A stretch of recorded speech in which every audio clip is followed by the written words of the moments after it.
Hey, it's Ebony, and you may know me from such podcasts as the Gruesome Twosome Movie Reviewsome. But did you know I also have a solo podcast? That's right, the Sweet and Sour Nuggies podcast, with one episode on short life stories of the sweet and sour variety, and the other Mental Health Mondays to be your guide to everything mental health and more. So grab your nuggies and follow us at SS Nuggies Pod on both Twitter and Instagram. Sweet and Sour Nuggies podcast, available on Spotify, Google Podcasts, Apple Podcasts, Good Pods, and more. Now readily available for your listening pleasure. Darkcast Network. The light shines brightest on our indie podcasts. Before we begin this week's episode, I'd like to start with a content warning. This podcast includes foul language and includes discussions of violent crimes.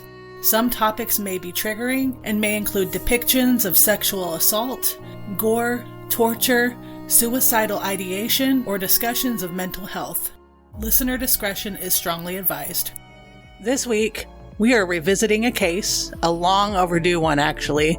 Originally, we covered it and I encountered so many technical difficulties that I'm legitimately going to scrap the original episode. So this week, we are covering this bitch. Are we covering that trash can Ted Bundy? No, we are not. We're covering Shelly Knotek. Oh, I was close. Still covering a trash can. Also, disclaimer, there are a lot of conflicted feelings in this whole story, and it's sad. With that, I'm Amanda Cronin. And I am Courtney Fenner, and A Nefarious Nightmare presents Why Don't You Wallow? The Unspeakable Crimes of Shelly Knotek.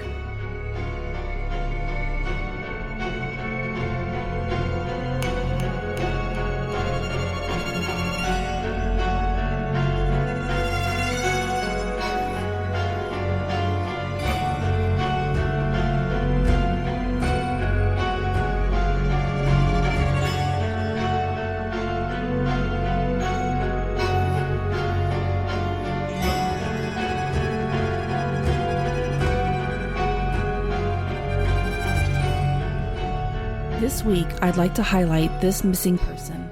Katauna Nateya Whisenant was born November 29th, 2007, and is from Crescent, California. She has light brown hair, brown eyes, and is of Native American descent. She is approximately 5'3" to 5'5" and 150 pounds. Katana has ties to Santa Rosa, Sebastopol and Windsor in Sonoma County, California. The San Francisco division of the FBI and the Crescent City Police Department in California are seeking assistance from the public to locate Katana. She left her residence around 6 p.m. on Friday, July 23, 2021. She has not been seen or heard from since her disappearance. Katana may be traveling with a man who left the Santa Rosa, California area on March 30th, 2022 in a 1993 Toyota sedan with California license plate 3 F as in Frank, K as in Kite, R as in Road, 698. She was last seen wearing a maroon Aeropostale brand hoodie, black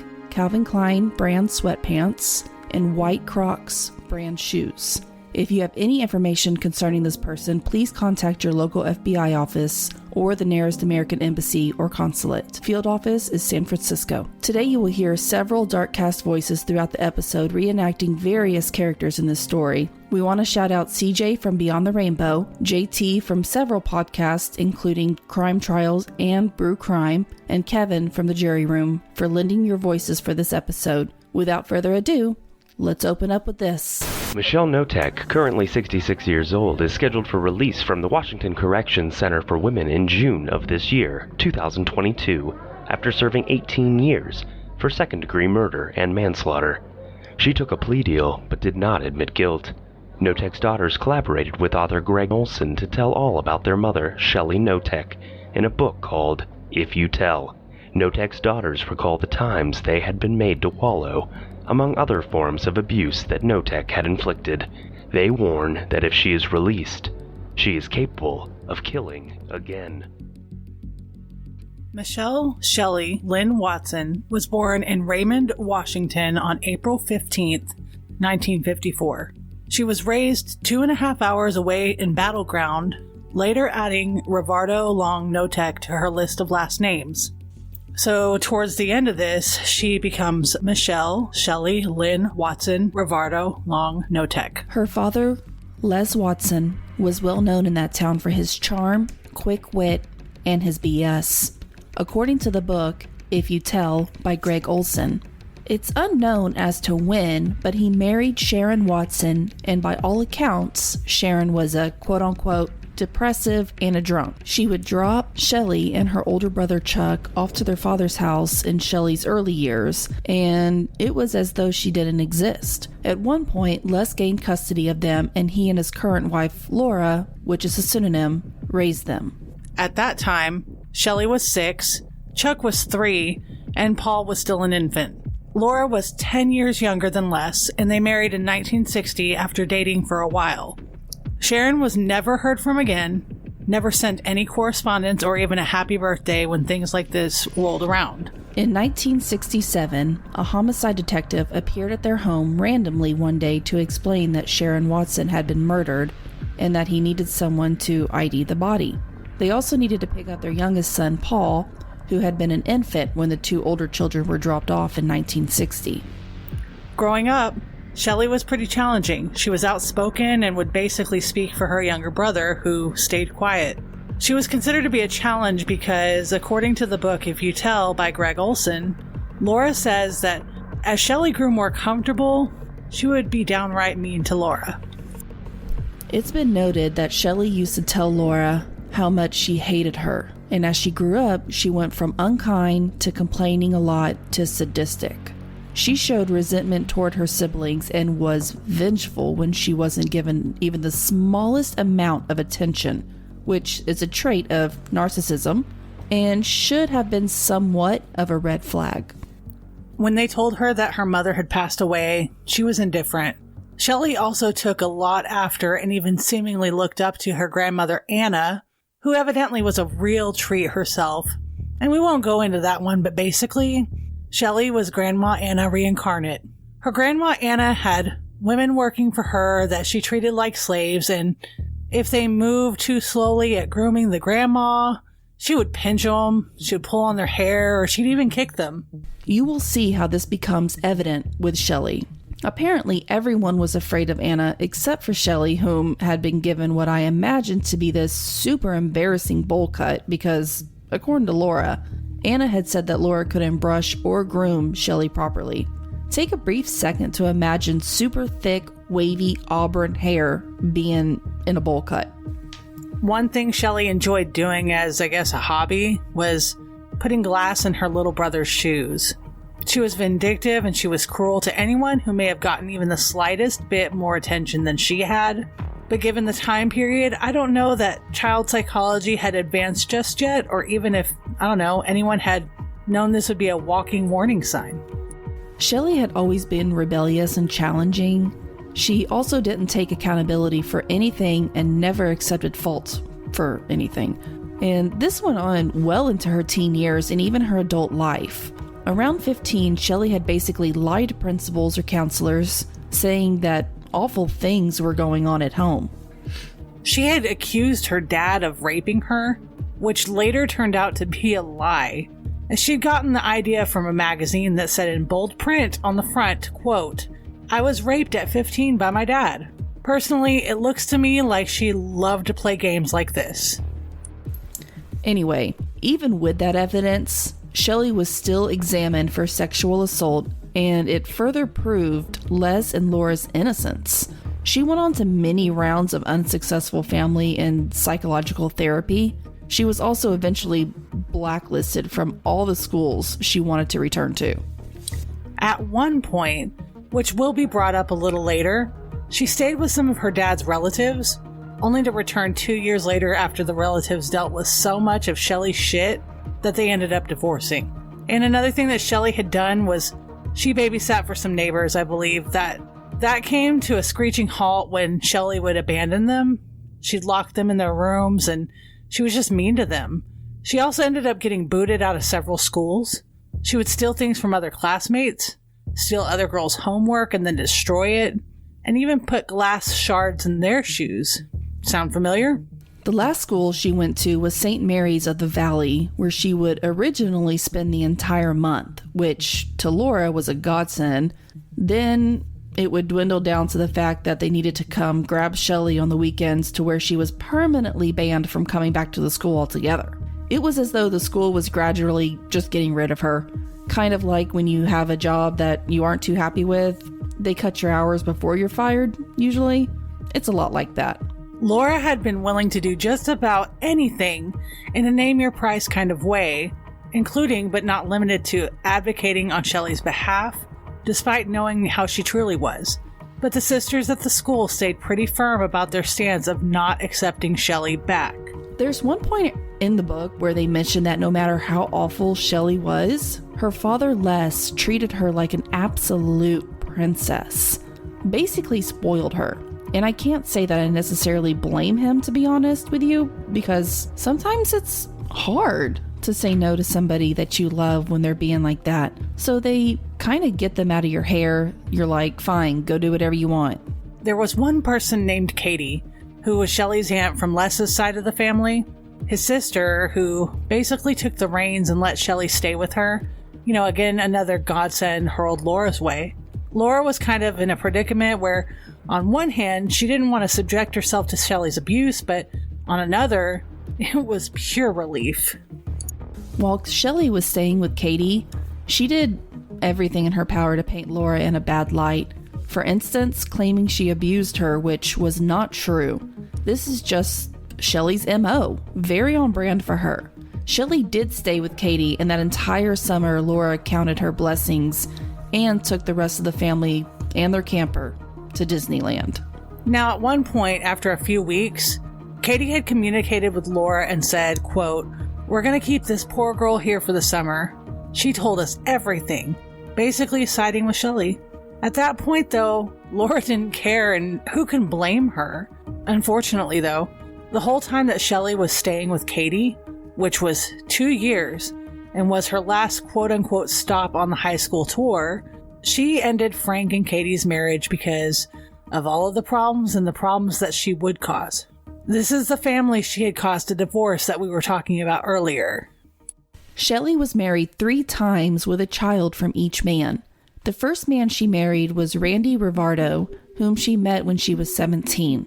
Randy was not known to put up with any BS, but he was pretty enamored with Shelley, so for a while he kept his mouth shut. They were seen as a striking couple. They married when Shelley was 19 in 1973, but nobody from Randy's side showed up to the wedding. It's later found out that she never sent them invites. So, it was one of those marriages that pretty much ended as fast as it had started because Shelley's true nature would just shine through. She would also complain she didn't want to live in another trailer. She complained of severe menstrual cramps, started missing a lot of work at the nursing home that her dad, Les, was in charge of. He would often fire and rehire his daughter, and then fire her again, and then rehire her again. So, she'd go work at other nursing homes ran by other family members, which she'd get fired from there due to all of her absences, to return to Les's one last time when he had finally had enough and fired her permanently. Randy was the only one benefiting the two. Shelley contributed nothing but demanded everything. Her dad had even gotten her a pink convertible, and she was not pleased because it wasn't a VW Beetle. She threw a tantrum over that one. That same night, she had went into a coma after ODing on pills. So she was taken to the ER and they pumped her stomach, only it wasn't a coma and she had only taken like 2 aspirins. Another time, she told Randy that someone came and raped her and totally ransacked and destroyed the home. When police questioned her about a rifle she claimed was there, the story changed. Nevertheless, she insisted she wasn't safe there and felt it would be safer to live in a cute little house in town. She announced a pregnancy in 1974, to many people's dismay, but also they were kind of hoping it would maybe trigger a kinder, more motherly instinct in Shelley. Randy's family wanted to drive all the way from Pennsylvania to bring gifts, and of course, she alienated them. But Randy wasn't having it.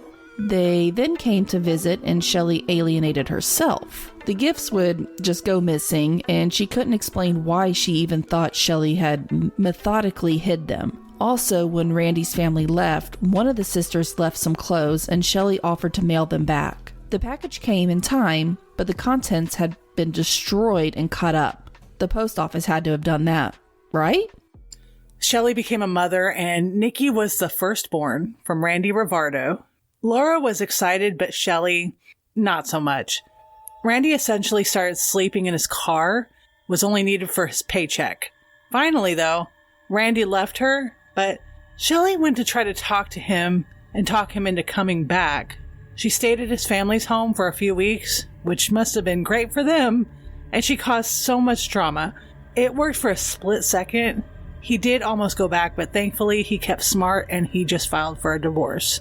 There were financial things going on that she was needed for, and of course, Shelley took advantage of this and led to growing debt for Randy.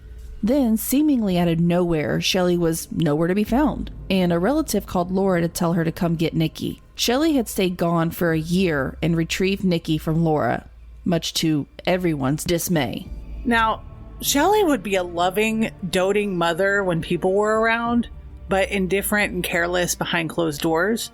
There were letters and cards sent to Nikki that were hidden from her that Nikki actually found later. Shelley ended up moving in with her neighbor, Danny, Long, and eventually they got married in 1978 while Shelley was 7 months pregnant. Soon after the wedding, Sammy was born. Danny was actually good to the two girls, but would not stand for Shelley's BS. Fights grew physical, and after 5 years of marriage, they divorced. She told her dad she needed money for the divorce because Danny cheated on her, which later turned out to be a lie. In 1983, Dave Notech appears on the picture. Dave and Shelley met at a bar, exchanged numbers, and romance had blossomed in this picture-perfect Nora Roberts turned Stephen King novel. Dave became the new dad, and they all ended up moving to Raymond, Washington. There was a time Nikki had recounted to memory that before they moved to Raymond, she woke up to a pillow smothering her face. She had screamed for her mommy, and magically Shelley was right there, asking what was wrong and shushing Nikki and insisting that it was just a bad dream. Nikki would argue that it was definitely not a dream, but Shelley would disregard that. Nikki remembers the look on her mom's face being more interested than concerned, and this stayed with Nikki for life. The indication here, in case it was looked over by all of you, is that Shelley had actually tried to smother her daughter, which will come up again. So, Shelley, she also had this bogus cancer story that she painted that Dave actually chose to believe. She had been 29 at that point, and with this form of cancer, she wouldn't live past 30. Shelley needed someone to save her, or care for her kids when she was gone.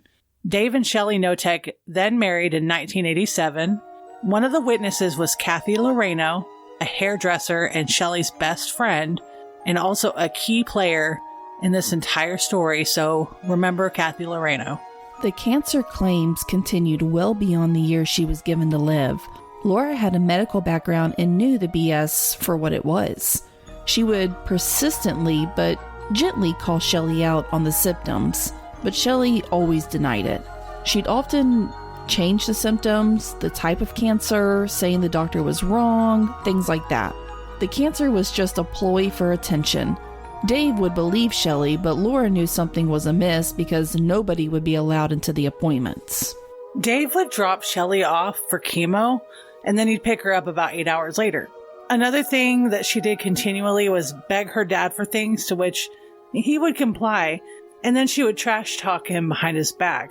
You know, none of this seems pertinent to the story, but as you'll come to find out, it all absolutely is.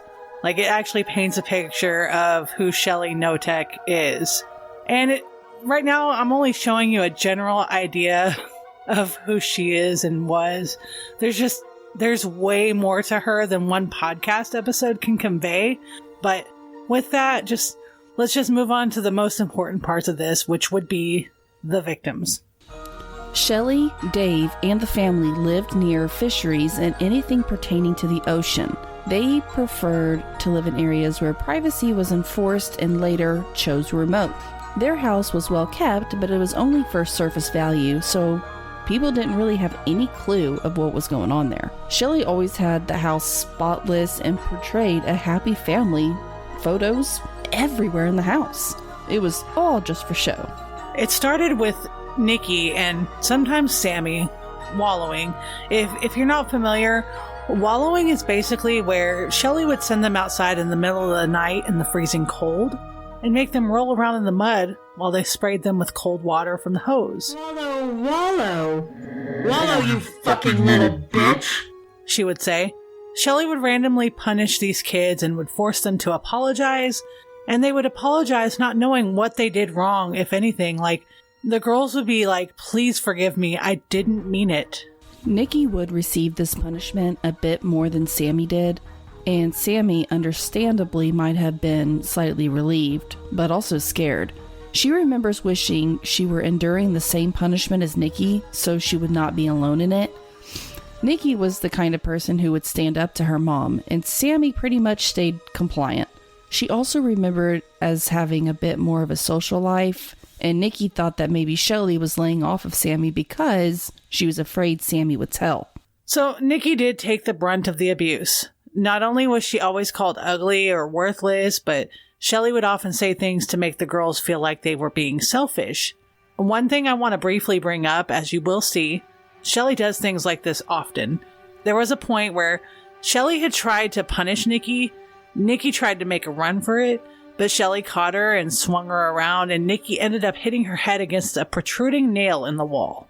It was at that point where Shelley would apologize profusely, and Shelley would lay off for a bit. Also, there were times where Nikki and Sammy would wear things like opaque and long t-shirts to cover up bruises so nobody would ask questions. There would be times where they would be all one big happy sunshiny family, and then there were other times where the girls would be locked in their rooms and called fucking worthless trash or whatever. There were times where they were literally punished from having Christmas, only to have Christmas the very next day, like, surprise. I guess because they need to remember that Shelley was a quote-unquote good mom. They would get all these really great gifts that they had asked for, only for Shelley to take them away from them the next day. Severe mood swings, but multiplied.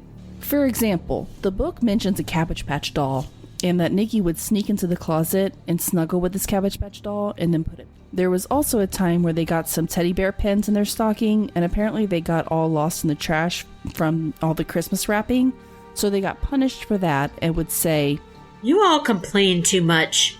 Look at everything I've done for you." But the teddy bear pins were found later tucked inside of a present because Shelley had hid them on purpose. Shelley would also make up stories saying that they had no water and that they were not allowed to take a shower anymore. And eventually they couldn't use the bathroom and the toilet, so they had to use things like buckets, Windex bottles, which you'll hear about later. I will mention that the house was always spotless despite all of this. Shelley didn't want anyone to have any idea of what happens behind the closed doors, lipstick on the pig, as it were. Shane Watson moved in with Shelley first. He is her nephew, her brother Paul's son, and he was in prison, so Shelley wanted to swoop in and be seen as the hero. At first, she was really kind of Shane, treated him like a son, and he even had started calling her mom. "Just call me Mom, son. She would say. Shane, by all accounts, was a goofy kid who girls his age thought was cute, and life was just grand for him at first. But then things started to turn for the worst. At first, it was just about 24 hours a day of chores, and then Shane would start enduring the wallow and the punishments that Nikki and Sammy also did. Shane and Nikki at that point formed a bit of an alliance, and by all accounts, he was seen more as a brother than a cousin. They loved him so very much. Shane slept in the basement without a bed until Laura had intervened and gave Shelley money to get him a bed. Laura intervened as much as possible, which for a while was not a lot because Shelley made it impossible. There was one point where Shelley had made Shane and Nikki strip naked, tearfully slow dance in front of her, and sometimes Dave. Shane and Nikki would also be made to wallow outside in the freezing cold. "Wallow, little piggies," she would say. A lot of the time, Shelley would wake them up in the middle of the night and demand them to get up, strip down, and force them outside. She wanted to teach them a lesson, as she would say. Dave would do more of the talking and spraying, but Shelley would stand a few paces away, making demands at Dave to make orders and such. Like, she was the brains and Dave was the brawn, or she was the puppeteer and he was the puppet. You know how that goes. But Shelley would also grab anything within her reach. It could be an electric toothbrush, a baseball bat, a 2x4, shoelaces, whatever. Anything was considered a weapon, and Shelley was one of those people that would invent a punishment for an equally invented wrongdoing.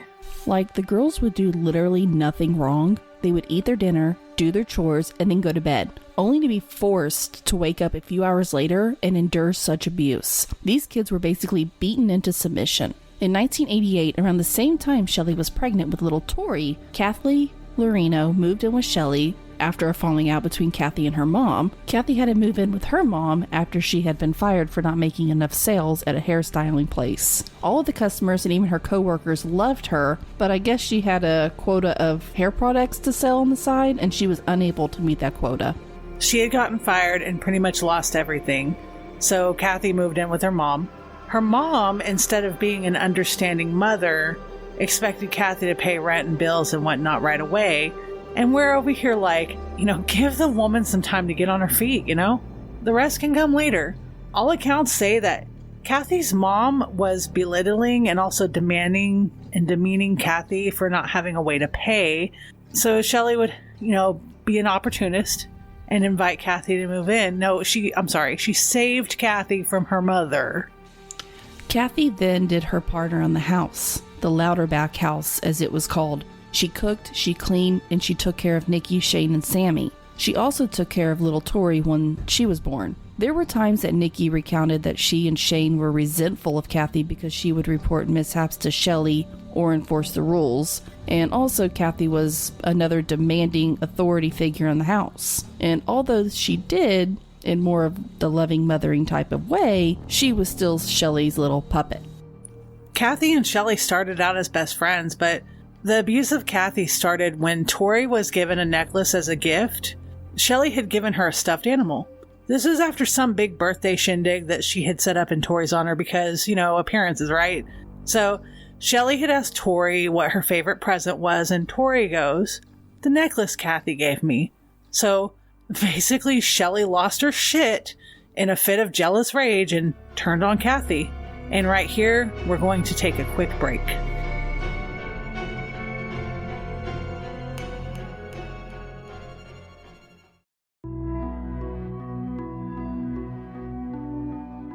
Did you know that the AIDS pandemic almost wiped out an entire generation of a culture? Did you know that politics drive the way we handle pandemics? Did you know that more people died of smallpox than war-related injuries in the Revolutionary and Civil Wars? Do you have questions about the opioid crisis? How socioeconomics fuel healthcare? Wonder why the cost of drugs is so high? I'm Jackie Moranti, and I host a podcast called Cause of Death. This show explores all of these questions and many more. If you haven't listened to my podcast, you should. Cause of Death can be found wherever you listen to podcasts. Our history is here to teach us lessons, but as you'll find out, we rarely learn our lessons. Hi everyone, it's Elise from True Crime Cat Lawyer. That's right, I've combined my 3 favorite things into a podcast: cats, true crime, and lawyering.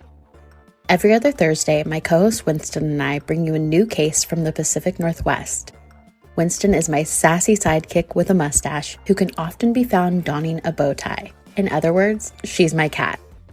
Winston and I are passionate about true crime, and we love doing this podcast. As of this recording, we've released over 30 regular episodes and a few bonus episodes.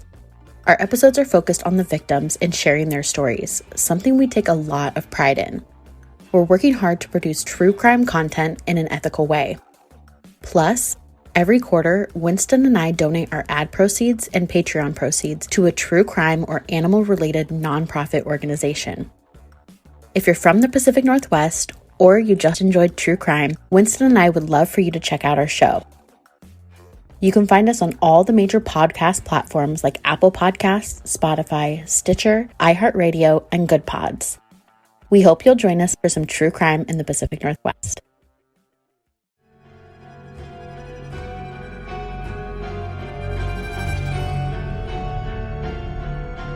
And we are back from our break. We left off where Shelley started to turn on Kathy. Wallowing among other things didn't happen with Kathy right away because Shelley would have to basically swoop in and treat her like the best friend that she was, and also consider herself something of a savior because, she took Kathy away from a bad situation.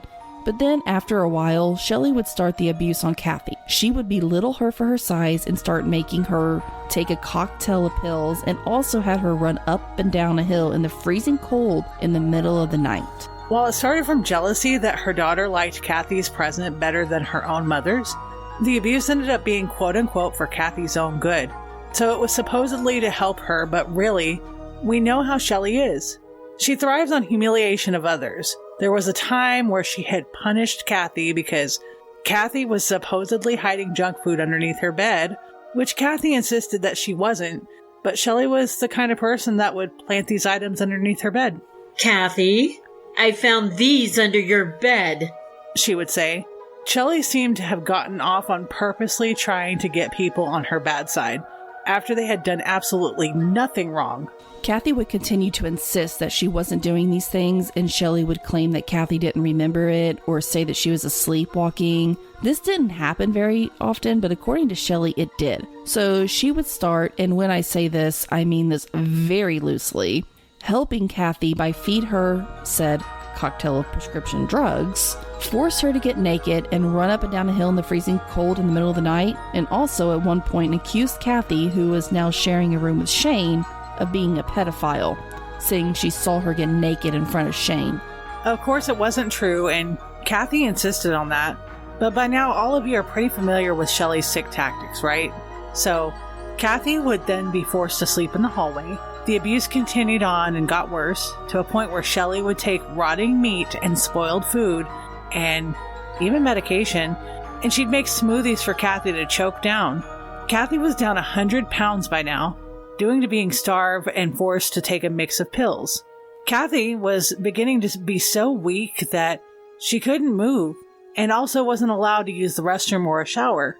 There were times that Shelley would humiliate her over her smelling bad due to not being able to shower, so she would throw bleach on her.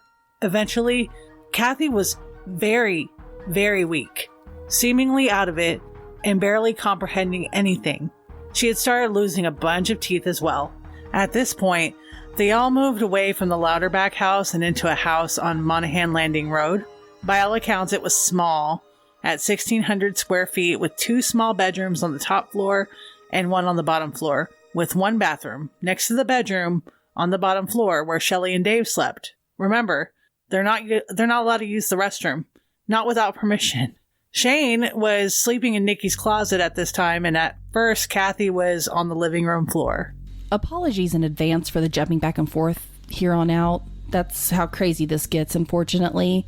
But Kathy went from having a full apartment of belongings to having personal items that fit into a small sandwich bag because all her belongings dwindled down and mysteriously disappeared over the years. It's important to note that at this point, all of the abuse Kathy had been suffering was at the hands of both Dave and Shane by Shelley's orders. Shane didn't actually want to, but he was so terrified of Shelley that he had no choice. So she was moved to the pump house to be, quote-unquote, protected from the kids, as Shelley would say, namely Shane, who again, didn't do this on his own will. Kathy did try to escape several times, but Shelley would hunt her down every time. There was a point that Kathy was weeding and Shelley didn't like her work, so she made Dave kick her several times in the head with steel-toe boots. There was another point where Kathy was not allowed to use the restroom, so she used some Tupperware to evacuate her bowels. Of course, Shelley found out and she wanted to punish her, so she and Dave waterboarded her, which is horrific. Kathy was made to eat these spoiled meat and produce smoothies I mentioned earlier. but was also made to eat cups of salt to help with the water retention, according to Shelley. Kathy, I'm trying to help you lose weight. I'm trying to get you healthy again, Shelley would tell Kathy. So at this point, Shelley got scared. She and her girls moved Kathy to inside the house where she could finally get a shower after so long of being washed with bleach. Kathy couldn't stand on her own. She actually fell and cut herself on a glass door that fell off of the track and had shattered. At this point, they decided to give her a hot bath instead, and Shelley was just being this phony, sweet fucking bitch in the moment. She even tried to be gentle and stop her bleeding and whatnot, which is truly sickening if you think about it. It was this moment and shortly therefore after that they all realized Kathy was not there anymore. It was an in and out of sight, out of mind fashion. She was eventually moved from the pump house to a laundry room with a twin-size mattress, and Dave at this point was really concerned and realized something was very wrong with Kathy. One side of her face had started to droop, and she couldn't follow simple movement with her eyes. What once was a bright, happy, healthy woman with her own ideas and opinions was now withering down to nothing and had apparently had a stroke at some point. 36-year-old Kathy Lorino had been found to be choking on her vomit after Dave came home and heard her moaning and gurgling. Dave had tried to revive her, but it was too late. Kathy died in that laundry room. Shelley, in more of a panic state than a concerned one, had demanded that Dave do something. Dave had then taken Kathy's body and burned it to get rid of evidence. He later recounts that saying he burned her not because he was hiding a murder, and he never reported her death to law enforcement or a hospital because he didn't want people to, quote-unquote, see all the physical injuries to her body.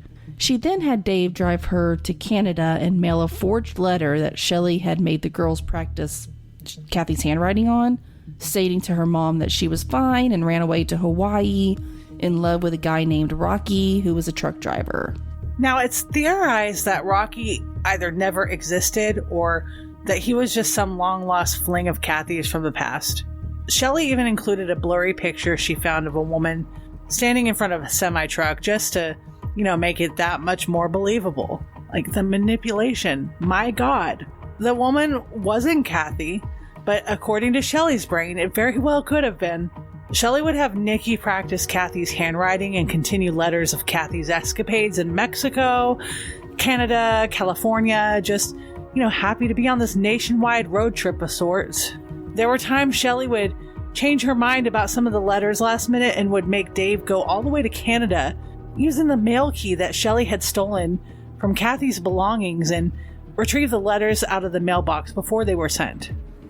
At this point, Shelley grew paranoid about Shane because Shane had been known to stand up to her, and also sometimes he'd proven to be very smart and steadfast. She started to threaten Shane not to tell, and Shane would insist and promise that he would not say anything. She also started trying to weave stories about essentially blaming Shane himself. There's also a point where Shelley had called Kathy's mother to see if she'd be willing to come see Kathy because Shelley was worried that the family may or may not look for her. Of course, Kathy's mother didn't want anything to do with her, evidently, so Shelley was relieved at that point. Shelley later told the family that she had run off to a job and was noted as doing well with all of this. Just remember that because at the end, Kathy's family does essentially play a big part in all of this. Also, there was a point where Shelley would make Nikki spy on the neighbors to make sure they didn't know what was going on, and no matter how much Nikki insisted they didn't know anything, Shelley just kept making her go eavesdrop on them and spy. She also had Shane steal food and do bizarre things like put pepper spray on the doorknobs, I guess trying to run them out of town so she wouldn't have anything to worry about. And then at this point, Shane decides that he's fucking taken off. He's done. He had run off, but Shelley is a hunter, remember? She found him and coerced him to come home like she had done many times with Kathy and will continue to do. At one point, Shelley and Dave had an argument about Shane. Dave was defending Shane and was saying that he's blood, he's not going to tell, and Shelley insisted that he will, and even accused Shane of abusing Tori. Somehow there was a pair of bloody panties in the woodshed where Shelley said that he must have hidden them. Dave ended up beating Shane bloody and bruised, but then, shortly after, February of 1995, 19-year-old Shane Watson seemingly disappeared into thin air. Shelley would say that he must have run away and that he would turn up, and even that he had left her a birdhouse as a gift that he had built in one of his woodshop classes. She also said that he left her a note simply saying, "I love you, Mom." Yeah, okay. Shelley played this up to be some big thing that made her really sad. No one dared say it, but nobody ever believed her. Everyone found it strange that Shelley wasn't doing her usual scouring everywhere, looking for Shane like a hunter, which she tended to do anytime somebody tried to run away. Pretty odd. She would also say that he had called and the girls must have just missed it. Even Laura had questions, wondering why her grandson didn't call her when he was always happy to, but Shelley would just explain it away that he's a teenager and does teenager things. That he ran away to Kodiak Island to work on a fishing vessel. The only person that Shane had ever quote-unquote called would conveniently be Shelley. All this time, Shelley would quiz the girls on who Rocky was, where Kathy was, just to make sure that their stories remained straight. It was around this time that abuse on Nikki started again. Shelley would force Nikki to stay outside and sleep. Nikki would beg her mom to let her in. Shelley would tell her that nobody would ever fucking love her, and the violence had apparently escalated. Nikki recounted a time when she was outside working in her underwear, and Shelley just straight up ran at her with a knife.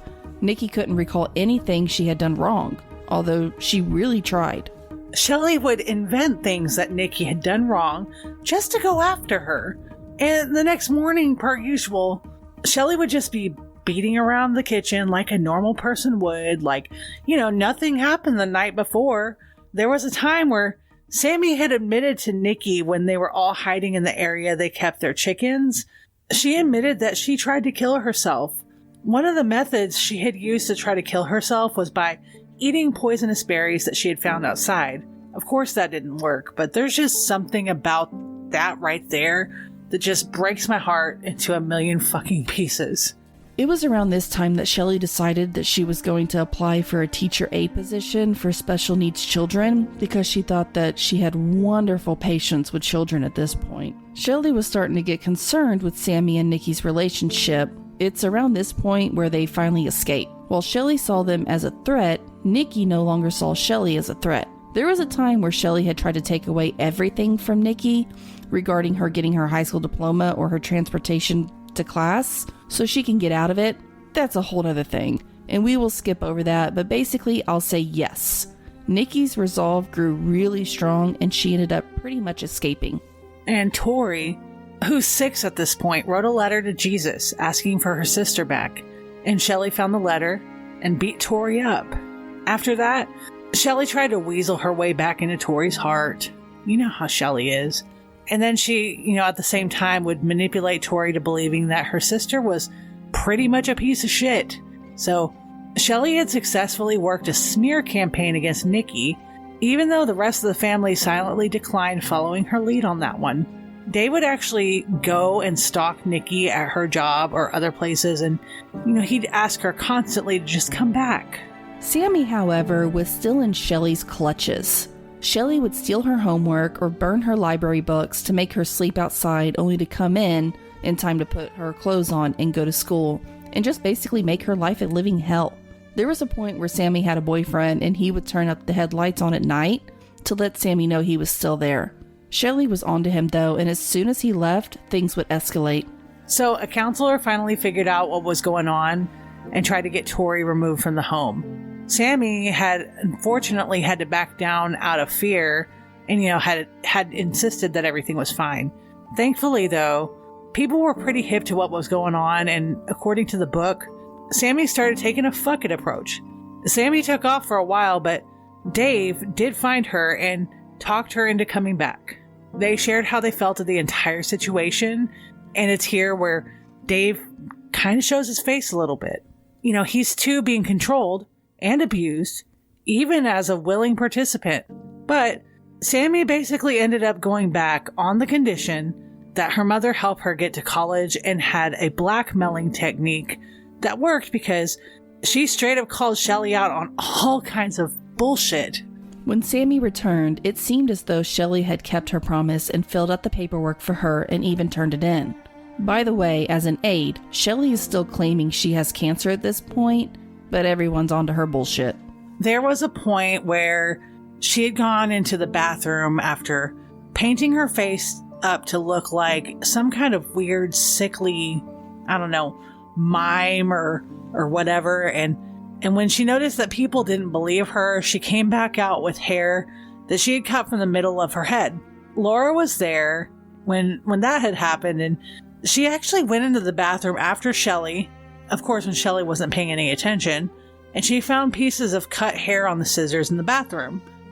So there's the evidence that she'd cut the hair. She wasn't losing it from chemo or anything. So, remember, Shelley's claiming that she has cancer for how many years at this point? Oh, and now she's saying that her daughter has cancer or multiple sclerosis or whatever because they were financially tumbling down. So she got granted a hardship because of course she did. Shelley also used Sammy's social security number to secure about $36,000 in loans because none of the money coming in was ever enough for Shelley. Sammy found this out on her own. Shelley, of course, never told Sammy about it. And as fast as the money came, it also went, and no one could ever account for where it was going or what was purchased. Sammy leaves to go to college, and Shelley starts turning on Tori. There was one night where Shelley, ran into Tori's room and pulled off the bed covers and is face to face with Tori and asks her if she's ever thought of suicide. At this point, Tori is 8 years old. Tori was scared because what the hell was going to happen next? Was Shelley going to kill her and make it look like a suicide? It was like a day later, and Shelley got angry and pushed Tori up against a cabinet, and she had hit her head on a ham radio that they had, and she ended up bleeding. Tori would cry, and Shelley would say something to the effect of, get up, you fucking pussy, quit crying, or whatever. The abuse really was getting worse for Tori, and Shelley would threaten her and even say things like, I wish I had aborted you. This fucking creature, you guys, just pisses me off so much worse than a lot of things. Like, I can't even begin to comprehend how this woman, chose to have these kids only to treat them like such garbage. Like, wow. And she's getting out of jail soon. Wow. When Tori hit puberty, Shelley would make her walk into the living room and take her shirt off so she could make sure that Tori was developing properly. That's not a thing that parents should do, at just FYI. Tori would try to argue this, and Shelley would be like, quote, you have to though. What do you think I am, a perv or something? End quote. She also told Tori to go into the bathroom with scissors. Tori comes out with all her hair, and Shelley goes, quote, I don't want that. I just wanted to see if you'd do it. End quote. This kept happening, and sometimes she'd make Tori take off her underwear so she can examine her vagina. 56-year-old Ronald Woodworth moved in with Shelly Knotek in 2001 after a while of taking care of his friend's cats and had a falling out between him and his ex-boyfriend. He'd moved to the PNW area with his friend Sandra Broderick, whom he'd known since they worked together in the early 90s at a supply department at an Air Force base in Sacramento.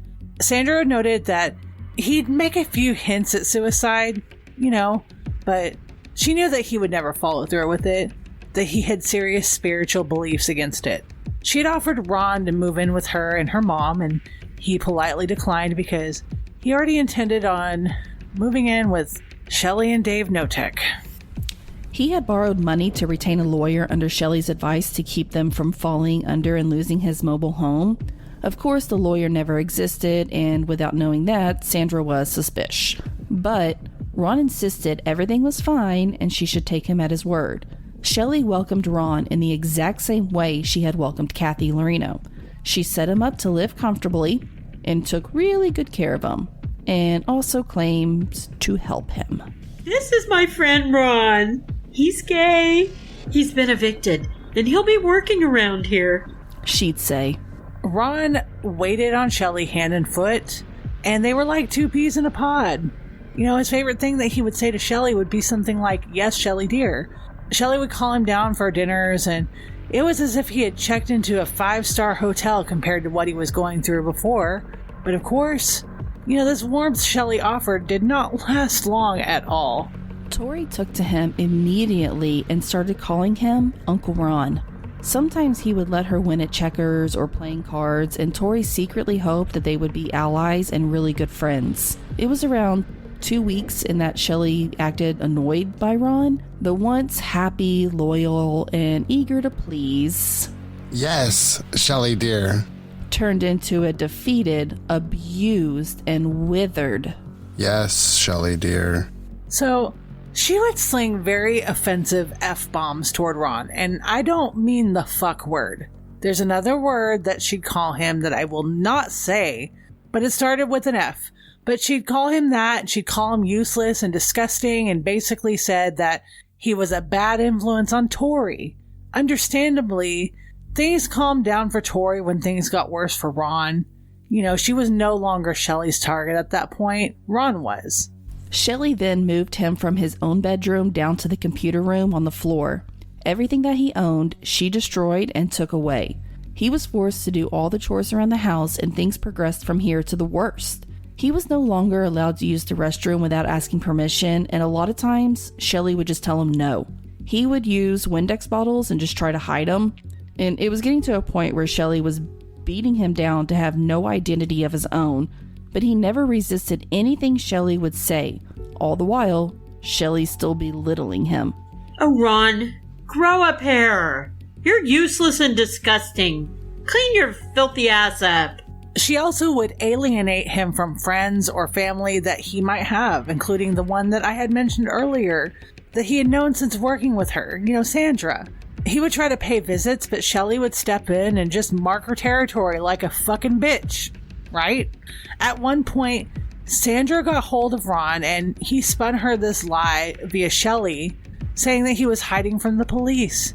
Shelley was called out for listening in, so she had hung up. Sandra, she was just a smart cookie, but Sandra offered him a place to live, but, he refused it, and about a week later, Shelley called Sandra saying that she was stressing Ron out and to get out of his life. He penned a letter to his mom basically saying that she was dead to him, and then to his ex, Gary, because he got rid of his cats. He had a lot of cats, and they were important to Ron, but he couldn't care for them because of a falling out regarding the animals. There were many letters of sadness and anger, but the final letter was to his mother granting permission for Shelley to remove his possessions. So it was at this point where he was so alienated to where he only had Shelley and nobody else. She would send letters in Ron's handwriting saying that he hated them and basically just made him to look like this horrible monster, but she would call and make herself sound like this loving, sweet person. She was doing everything she could to make herself look like she was taking care of Ron. She was able to successfully alienate him from his family. We briefly mentioned narcissism earlier, and this is just classic narcissism. Shelley would say to her daughter that she was sick of Ron and wanted him out, but he was too attached. Even though it was obvious that Ron was being forced to stay there and work, she started taking his clothes away and would force him to go outside and work in his underwear, feeding the animals. Shelley also didn't like that Tori would take up for Ron, so she made Ron come in, look at Tori carefully, and say, I don't love you anymore, Tori. I'm sorry. I can't talk to you anymore. I'm sure Tori realized that wasn't true. This is just one of Shelley's games. He was instructed to not ever speak to Tori ever again, though, even though Ron was forced to sleep outside of Tori's door at this point. Despite all of this, Tori would sneak over to where Ron was sleeping. She'd give him a quick hug. She would kind of smile, and he would kind of smile and nod as if, they had their own little secret language. It was as if he was trying to say, I really do love you, Tori. And yeah, it was kind of cool. There was a point where Sammy was keeping kind of an eye out, but she would insist that Ron was fine, but mentioned that he wasn't wearing shoes. It was strange. Shelley wasn't allowing him to wear shoes. There was a time or two that Ron would try to take off, but in typical Shelley fashion, she would go hunt him down. She'd play that I'm sorry card and bring him back, only to continue to abuse him and make it much worse. 80-year-old James, or Mac, McClintock, a family friend of Kathy's mother, arrives on scene, in which Shelley enlists Ron to help care for him. Shelley always painted Mac as a father to her and would care for him as he were. He was elderly and, by all accounts, boisterous, fun, and loved his whiskey. Shelley did tell Mac that Ron was gay, and at first Mac wasn't too keen on the idea of a gay man who's taking care of him. But the pair had ended up working well. Mac assigned a POA to Shelley so that in the event he passes away, she'd be a beneficiary to his estate. The abuse with Ron continued, and he still wasn't allowed to use the bathroom. He'd do his business in the yard and under Shelley's orders. Dave would beat on him for it. Tori also recounts seeing Shelley and Ron outside in the middle of the night. Ron standing outside in his underwear. She'd make him slap himself, demanded he'd do it harder. She'd call him that big F-bomb that I mentioned earlier. She'd continue things like this in an effort to humiliate him. She found a cup of urine and made him drink it because he had to go to the restroom and didn't want to wake her up. All of this, and Ron could say in response was, I'm sorry, Shelley dear. She would make Ron go outside in just his briefs and weed whack. She was pissed about how slow he was going. I mean, Jesus. Around February of 2002, Mac fell and hit his head. Shelley acted more exacerbated and less concerned about Mac, but she would say that it was bad. They don't think he's going to make it and that Ron was there when it happened. Mac had left his house to his dog, Sissy, who was not going to live much longer. She was old, well-loved dog, so Shelley would inherit $5,000 and a $140,000 home. Shelley didn't seem concerned with Mac's death at all, but everyone says it's a mystery how he actually died. The coroner report said that his death was caused by a blunt impact to the head that could be consistent with a fall, so there was no actual proof that someone actually killed him at this point. She also was constantly yelling at Ron that, he had killed Mac. Remember? She'd blame Kathy for things that didn't happen. She'd blame Shane for Kathy's death. Remember that? She kept insisting Ron did it, to the point where Ron himself believed it and would say, I'm sorry, Shelley dear, please don't tell anyone. Shelley would tell a few different stories. One, that Mac fell out of his wheelchair and hit his head hard, and Ron had just let it happen. On another, she said that he just fell into a coma and Ryan just left him there. Shelley was coming under quite a bit scrutiny at this point because people are getting suspicious, which you'll hear about in a few minutes, and she started getting angrier and just kept accusing Ron of killing Mac. He kept insisting that he didn't. He would say that he fell out of his wheelchair, and Shelley would just get angrier and angrier. Shelley was beginning to worry that Ron would tell. He visited with his friend Sandra, and she noticed that he wasn't himself, taking pills and looking dirty and unwell. Sammy had noticed he lost quite a bit of weight. He also was losing his teeth, and Shelley had cut off all of his hair. And if you remember, all of this also happened to Kathy. It was around this point where Deputy Jim Bergstrom came by to serve papers to Ron. His mother had filed a restraining order and noticed how sick he was looking.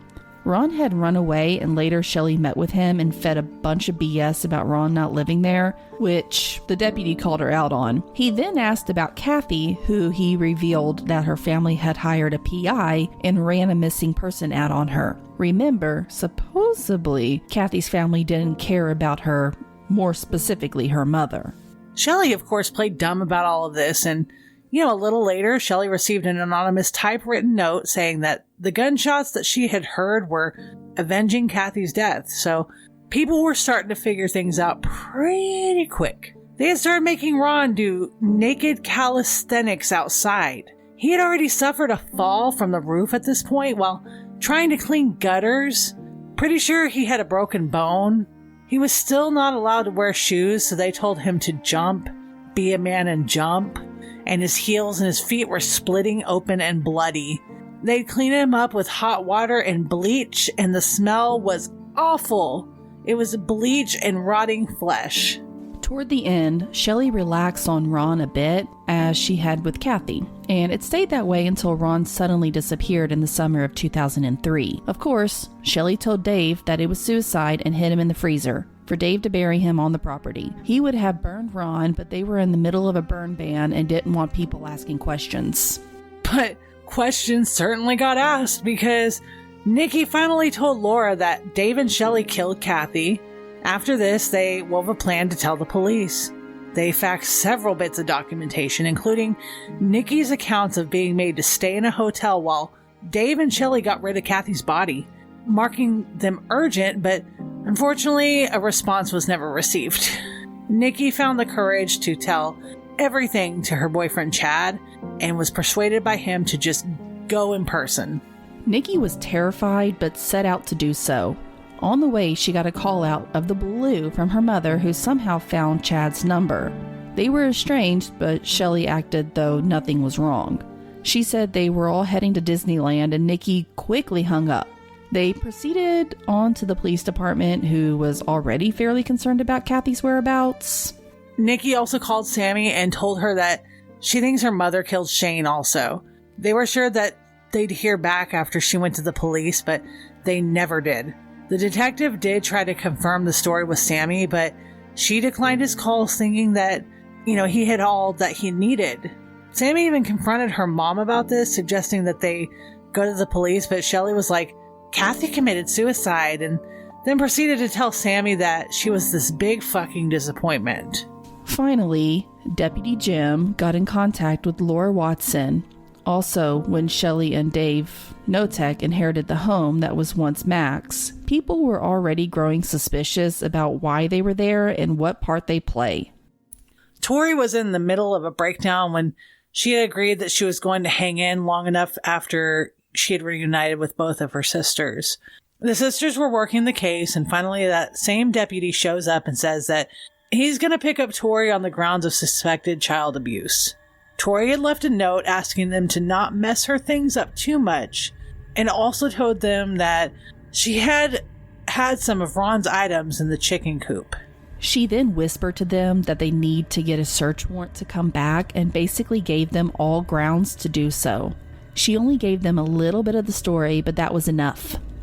At this point, the girls are fully in touch with Laura Watson. Shelley started making phone calls and getting angry and accusing the girls, trying to, quote-unquote, get back to the bottom of this. Laura, however, insisted they no longer answer the phone and get a restraining order, and Shelley was pretty much right where they wanted her. They finally saw the missing persons ad that was placed for Kathy. This one was run by Kathy's own mother, who was supposedly a awful person. And this right here is when things get moving. Dave had gone to look for Tori, went to the sheriff's office and talked to them. They questioned him, and at first he didn't budge. He held his ground about Shelley and how they didn't do anything wrong. But then he cracked. He ended up telling them where Ron's body was, and what had happened to Kathy's body. Then the sheriffs found Shelley at Mac's house and picked her ass up. Eventually, Dave confessed to killing Shane Watson. He never fully confessed, but he would tell them where Shane's body was.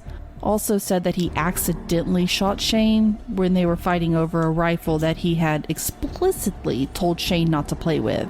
At this point, though, in the book, we find out that Shane had found several pictures of Kathy and was showing them to Nikki. He had snuck them from Shelley, who had taken the Polaroids. It was pictures of a black and blue beaten and naked Kathy. Shane had known that they had killed Kathy and kept the photos as proof. It's unfortunate, but, she didn't know any better. But Nikki had mistakenly told Shelley that Shane had the pictures, and it's suspected that since Shelley always thought that he would tell, that the motive for the murder was the pictures.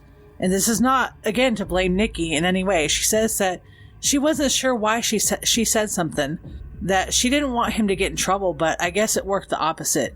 Again, I stress once again, Nikki was a kid and she didn't know what to do in the moment, and we can't blame her. We can't. Now, they did tear through the house to try to find the photos, but they never did. After Dave initially confronted Shane, Shelley kept asking him what he was going to do. Also kept asking Dave what he was going to do with Shane, continuously blaming Shane for Kathy's death, even though he had nothing to do with it. She kept telling Dave to grow a pair and do something about Shane, and well, you can imagine what Dave did with Shane. We find out later that Dave shot Shane in the back of the head with a .22 caliber. He said he didn't want to do it and was incredibly sad about doing it. And, part of me does feel really bad for Dave because, he was also being manipulated by Shelley. He was a willing but unwilling participant, if you will. One thing I rarely mention, though, throughout this whole thing is that she was constantly belittling Dave, as she did with everybody else, but she needed him around because she needed his paycheck. So, again, part of me feels sorry for him, but, you do the crime, you do the time. Her other 2 husbands that she had, they knew better. So they ended it. He also knew better. And he could have stopped all of this, scooped the kids up and left. He should have done the right thing. He had a lot more power than he was willing to admit. Nikki and Sammy stayed in contact after their parents were arrested. Tori was not granted any permissions to contact them at this time, and the murders were dubbed the quote-unquote Raymond torture killings. 6 months after his arrest in 2004, Dave pled his first-degree murder charge for killing Shane down to second-degree murder, and also pled guilty to unlawful disposal of a body and rendering criminal assistance. His total sentence accounted to a little under 15 years in prison. He did not want to assist in the prosecution of Shelley. After all, he still loved her and was also very afraid of her. And then Shelley was next, and unfortunately they didn't have way too much to go on in Shelley's case because the autopsy couldn't prove the actual cause of death of Ron. They couldn't find Kathy's body, and frankly the sheriff's office didn't take Nikki's allegations very seriously in the first place. I mean, if they had, then maybe both Ron and Mac would still be alive. I don't know. Might be a stretch. They could get her on Mac. Who knows? To this day, nobody can get anybody with Mac. Because again, as we mentioned earlier, they just couldn't get a full proof from the autopsy. They saw the blunt force trauma, but said that it could have been from a fall, and that's all they knew. Eventually, Shelley entered an Alford plea, which you plead guilty but assert your innocence. It helps the jury save time and money by avoiding a trial. There was a tentative sentence worked out for 17 years. Shelley testified in court saying, quote, "In this jail and in this courtroom and in this community and everywhere else I'm known as some kind of horrible monster. I'm not. I've made such horrible mistakes, though. Kathy was my friend. She had value, and she had purpose. She would have been there for me, and I wasn't there for her a lot. I was not there when Kathy died, not there for her. I believe I am not guilty of murder, of deliberately causing her death. But a mother is the most responsible for her home environment. She was mistreated in my home, and now she's gone. I'll never get over it, and I don't deserve to." Then she blamed all the teenagers, including Shane, for her abuse. Said they did it, not her. Of course, for once in a very, very, very long time, Shelley couldn't manipulate anybody anymore, including the judge. Her pleas fell on deaf ears. He was not having it. He actually added more years, 22 years, 2 counts of first-degree murder of Kathy and manslaughter for Ron. Dave was released in 2016 and is in touch with Tori and Sammy, but Nikki refuses to have anything to do with him. He works at a seafood processing plant and has been noted as frail and kind of ill-looking. Shelley, who will be 68, will be released from prison in June of 2022. Yeah, just 2 short months that this revisit is released. Prosecutors said that she was completely indifferent to human life, and to this day, she denies being guilty at all, says that the Alford plea was a mistake and that she misunderstood it. It's never her fucking fault, it's everybody else's. She even tried to have her conviction overturned, so basically, she hasn't changed at all and refuses to take any accountability for any of her actions. Nothing's her fault, remember that? Nikki, Sammy, and Tori are all doing very well now. They're super close. Nikki lives near Seattle and has her own family, 3 kids, and works for her husband's landscaping business. Tori is the youngest and works in social media. Sammy is now a teacher and has 3 kids of her own as well. None of Shelley's children have gone to visit her, but she did have one visitor who is named in the book but states that Shelley has white hair now and is still battling cancer. According to the book, the trial wasn't a big sensational thing, which in hindsight, good. She doesn't need any more attention than what she's already received. Currently, all 3 girls are maintaining that if Shelley is released from prison, that she will murder again. 6 months later that we are revisiting the shitbag, and I'm still not a fan.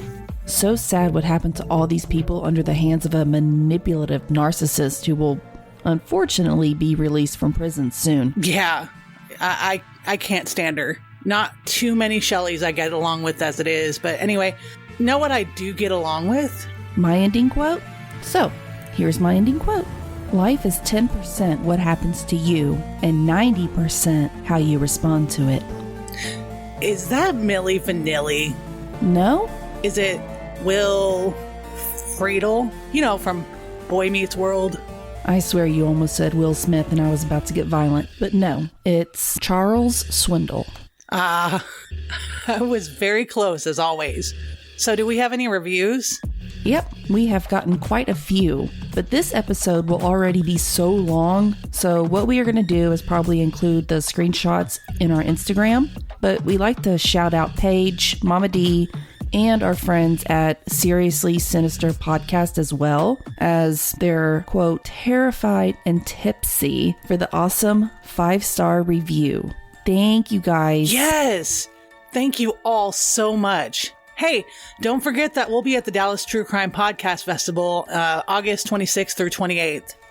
And please join our Patreon. Oh, and also quick shout out to Racket. We won the podcast thing.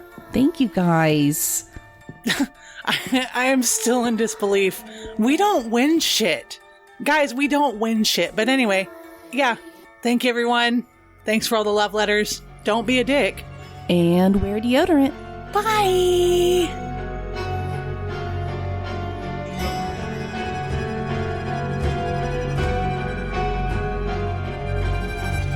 Thank you for listening to A Nefarious Nightmare. All research done for this podcast, depending on the episode, is written by Amanda Cronin and Courtney Fenner. Scripting, editing, mastering, and sound design are done by Courtney Fenner. If you would like to visit our links, merch store, or social media, please either go to www.anefariousnightmare.com or to our link tree. That's linktr.ee/A Nefarious Nightmare Podcast. Music used for our intro and exit is by Ghost Stories Incorporated. You may find their music at bandcamp.com. Additional backing music for today's episode was provided by Epidemic Sound. Please consider leaving us a rating and review on Apple Podcasts to help us expand our audience. Thank you very much for listening, and take care.